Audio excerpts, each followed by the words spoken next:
બિનઅધિકૃત ભંગારના godown અને તેના જમીન માલિક ઉપરાંત ગુનાહિત પ્રવૃત્તિઓ સંદર્ભે પોલીસ દ્વારા સર્ચ કરાઈ રહ્યું છે. પોલીસ દ્વારા ભડકોદરા પંચાયત સહિત વિવિધ પાસે ભંગાર માર્કેટમાં ગોડાઉનના પરવાના અને જમીન માલિક કેમિકલ કેન અન્ય સેના વેસ્ટના ગોડાઉન છે તેની વિગતો સહિત માહિતી મંગાવી છે. અંકલેશ્વર નજીક નેશનલ હાઈવે નંબર 48 પર સ્ક્રેપ માર્કેટમાં ભીષણ આગ ફાટી નીકળી હતી. એક પછી એક સ્ક્રેપના 8 ગોડાઉનમાં આગ ફાટી નીકળતા દોડધામ મચી જવા પામી હતી. ત્યારબાદ પણ સતત ત્રીજા દિવસે પણ આ જ સ્ક્રેપ માર્કેટમાં આગનો બનાવ બન્યો હતો.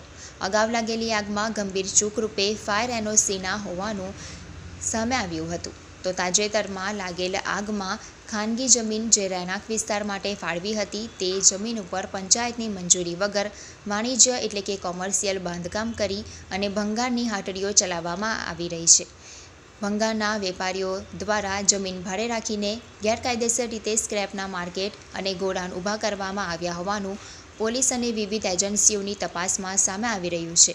તેના સામે પણ હવે પોલીસ વિભાગે લાખ કરી છે અને આ અંગે વિવિધ મુદ્દા આધારિત ભડકોદરા, કાપોદ્રા, સાળંગપુર, અંડાળા, ગડખોલ, બાકરોલ, પાનોલી, સંજાલી સહિતના ગામોમાં વિવિધ પોલીસ મથક દ્વારા પંચાયત પાસેથી વિગતો મેળવી રહ્યા છે. જે વિગતો બાદ બિનઅધિકૃત ભંગારના ગોડાઉન સંચાલકો સામે કાર્યવાહી ઉપરાંત તેને જમીન આપનાર માલિકો સામે પણ કાર્યવાહી કરવામાં આવશે. વધુ કે જે તે ભંગારના વ્યવસાય માટે જરૂરી લાયસન્સ કે તેનો પરવાનો તેમજ જો કોમર્શિયલ અનુલક્ષી હોય તો તેના સંબંધિત વિભાગની મંજૂરીપત્ર સહિત વિગતો પણ એકત્ર કરવામાં આવી રહી છે. આ ઉપરાંત વહીવટીતંત્ર દ્વારા તેમના બિલિંગ સંદર્ભે જીએસટી વિભાગમાંથી પણ જરૂરી આધાર પુરાવા એકત્ર કરવા માટે પણ વિચારી રહી છે. આ અંગે ડીવાયએસપી ડોક્ટર કુશલ ઓઝાએ જણાવ્યું હતું કે ભંગાર માર્કેટમાં તાજેતરમાં બનેલી ઘટના બાદ ગેરકાનૂની પ્રવૃત્તિ, બિનઅધિકૃત ભંગારના ગોડાઉન અંગેની માહિતી તેમજ તેના જમીન માલિકી અંગેની માહિતી પંચાયત પાસે મેળવવામાં આવી રહી છે.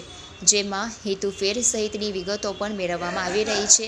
જેમાં કાયદાનો ભંગ કરનાર ભંગારના વેપારી કે પછી જમીન માલિકો હશે તેની સામે પણ કાર્યવાહી કરવામાં આવશે.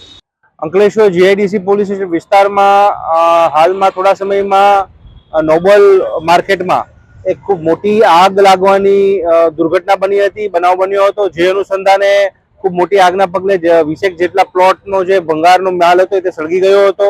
કોઈ જાનમાલનું નુકસાન થયું ન હતું, પરંતુ ખાસા એવા મોટા પ્રમાણમાં આગનો બનાવને કારણે પોલીસ દ્વારા આની જાણવાજોગ દાખલ કરવામાં આવી છે.